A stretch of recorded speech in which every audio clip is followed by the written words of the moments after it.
Usahawan ternakan berjaya berkat doa ibu, dan itu antara perkongsian menarik dari Kedah petang ini. Jadi langsung bersama Nur Izzati Cik Ani. Silakan Izzati. Terima kasih Miza. Percaya berkat doa arwah ibu membuahkan kejayaan buat seorang penternak lembu di Changlun. Zainul Abidin Muhammad berkata arwah ibunya menjadi pendorong untuk menyertai bidang ternakan pada 2018. Bekas guru itu menyumbang 25 ekor lembu kepada beberapa NGO untuk dikorbankan. Selain turut disumbang kepada PDRM dan Regimen Sempadan, Persatuan Bekas 9 Regimen Askar Melayu Diraja, Kelab Media Elit Kedah serta masjid di daerah Changlun. Dengan harapan pahala ibadah korban itu mengalir kepada arwah ibunya yang meninggal dunia Ogos lalu. Sebenarnya sumbangan ini dah saya berniat lama dah. Apabila ibu saya memberikan sumbangan peribadi beliau RM25,000 untuk mulakan projek ini, saya berniat 25 ekor untuk ibu saya untuk nak buat korban untuk hadiah pada ibu saya lah, dapat pahala dari ibu saya. Tapi hajat itu tertunai. Bila saya dah buat sumbangan korban, saya rasa jiwa saya lebih tenang dan rasa nak buat lagi tahun depan. Ternakan yang diserahkan itu dikelaskan sebagai grade A dengan berat sekurang-kurangnya 300 kg. Selain lembu dan kambing, ladangnya turut mempunyai ternakan rusa yang turut membuka peluang pekerjaan kepada penduduk setempat. Pengalaman ditinggalkan datuknya di Mekah untuk mendalami ilmu agama sejak kali pertama menunaikan haji seawal 5 tahun masih segar dalam ingatan Ahmad Mustafa.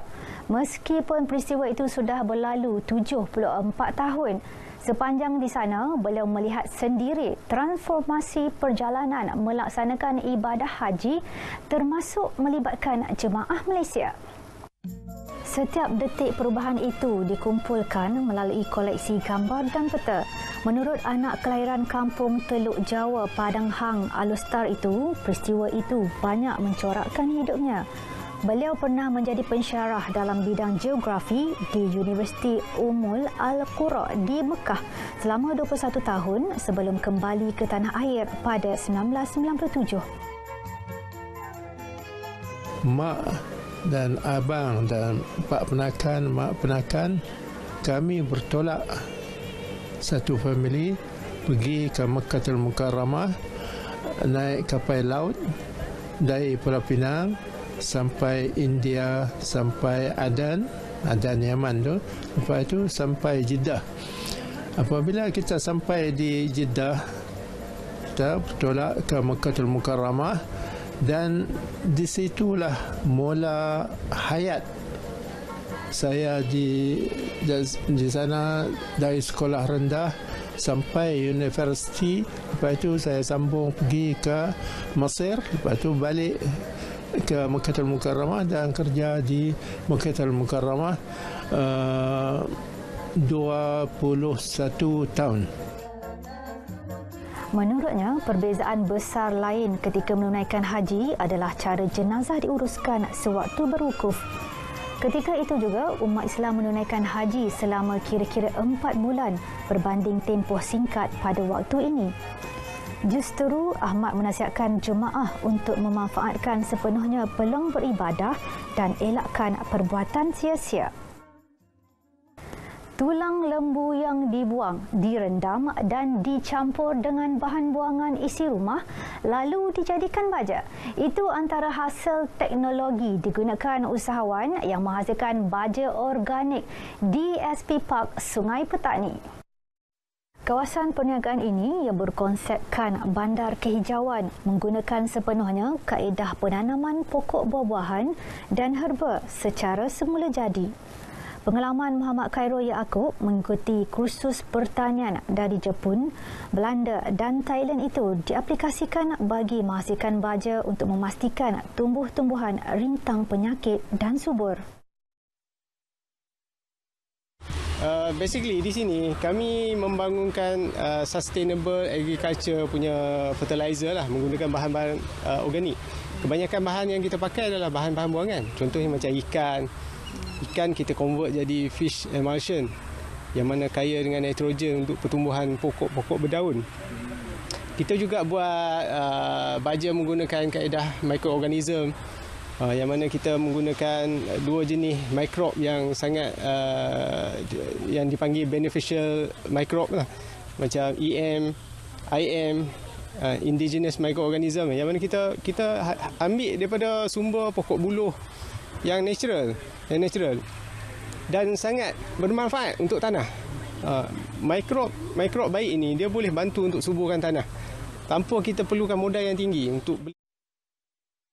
Graduan kimia lulusan Universiti Malaysia Pahang ini turut menjadi rujukan Lembaga Perindustrian Nanas berikutan penghasilan nanas MD2-nya yang lebih berat dan manis. Teknologi bajanya kini di peringkat pembangunan menjimatkan kos sehingga 40% sekiranya dikomersialkan. Pokok-pokok mesti nak pokok segar, pokok yang subur, dan kalau tanam buah nak yang manis kan.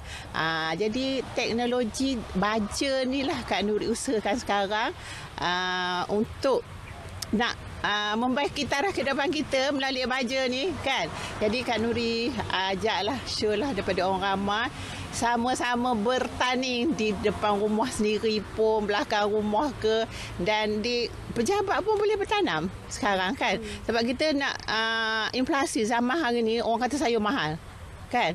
Orang kata buah mahal, sayur mahal, tetapi kita boleh tanam sendiri. Seramai 67 peserta berusia 7 hingga 12 tahun hadir uji bakat bintang kecil peringkat negeri Kedah baru-baru ini. Program berlangsung di Auditorium RTN Kedah. Menariknya, penyertaan kali ini meningkat 2 kali ganda dengan penyertaan pelbagai kaum. Peserta menyampaikan lagu-lagu yang ditetapkan oleh penganjur, penyanyi berbakat yang berkemampuan dari segi vokal, penghayatan lagu dan serta persembahan mara untuk bersaing peringkat zon Semenanjung pada Julai ini. Laporan dari Kedah berakhir di sini. Perkembangan seterusnya kembali bersama Miza. Baik, terima kasih Izati. Ramai terkesan dengan impak pandemik COVID-19 dan tidak terkecuali pemain industri. Wujudan hub dirantau oleh Kementerian Komunikasi dan Digital banyak membantu pengusaha penginapan di Langkawi kembali bangkit. Jadi laporan wartawan Muhammad Fauzi. Bagi pengusaha Nurhati Abdullah, COVID-19 melumpuhkan perniagaannya apabila 90% pelanggannya dari luar negara. Namun begitu, beliau tekad mengharunginya. Saya create database. So saya catat semua guest-guest saya dari merata negara. Dari situ saya study, negara ini ramai turis datang waktu ini kerana sana musim sejuk. Dan ada juga yang jenis professional, IT, digital, whatever, dia suka pilih tempat di sini sebab murah. Di rantau diperkenal di bawah program Pemangkin Malaysia Digital. Pemangkin dirangka bagi mewujudkan limpahan ekonomi yang lebih luas. Ia melalui akses saksama kepada peranti digital, pengetahuan dan peluang penjanaan pendapatan kepada rakyat serta ekonomi digital. Di Langkawi sahaja terdapat 278 hub di rantau. Sebab bila tempat kita terpilih, sebab salah satu kriteria untuk mereka dapatkan visa ni, once dia orang ada visa, mereka hanya boleh tinggal di tempat-tempat yang ada certified digital nomad hub. Inisiatif ini dilihat membantu perniagaan untuk terus berdaya saing dan ia menjadi pilihan pekerja nomad digital. Okeylah, syukur alhamdulillah lah hub di rantau ni kan first dia orang lancarkan untuk ni lah, untuk membantu kan usahawan macam kami lah kan. Orang banyak benda juga yang dia orang support kan, dari segi kemudahan dalam penginapan kan, untuk termasuk dengan wifi, lepas tu benda-benda elektrik semualah. Di rantau mula diperkenalkan pada 13 September lalu membolehkan nomad digital bekerja sambil melancung di Malaysia selama 12 bulan bersama keluarga. Hub di rantau iaitu penginapan yang diperakui sebagai gaya hidup nomad digital dijangka mampu menyumbang sehingga 4.8 bilion ringgit perbelanjaan pada ekonomi domestik menjelang 2025. Muhammad Fauzi, RTM.